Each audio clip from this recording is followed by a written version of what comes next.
জাতীয় নেত্রী, দেশের 3 বারের সাবেক প্রধানমন্ত্রী, গণতান্ত্রিক রাজনীতির অন্যতম শীর্ষ ব্যক্তিত্ব এবং বিএনপি চেয়ারপারসন বেগম খালেদা জিয়া বর্তমানে অসুস্থ অবস্থায় হাসপাতালে আছেন।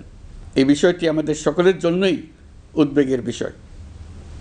অন্তর্বর্তীকালীন সরকার বেগম খালেদা জিয়ার অসুস্থতার বিষয়টি শুরু থেকেই সর্বোচ্চ গুরুত্ব দিয়ে আসছে। বেগম খালেদা জিয়া বাংলাদেশের ইতিহাসের একটি গুরুত্বপূর্ণ অধ্যায়ের অবিচ্ছেদ্য অংশ।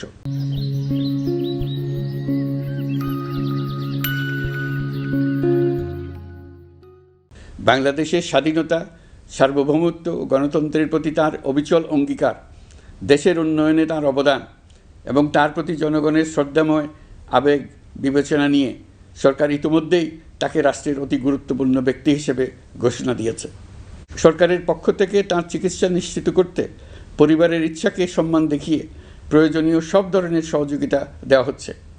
দেশে চিকিৎসার পাশাপাশি প্রয়োজনীয় বিদেশে উন্নত চিকিৎসার ব্যবস্থা সহ সব বিষয় বিবেচনায় রয়েছে।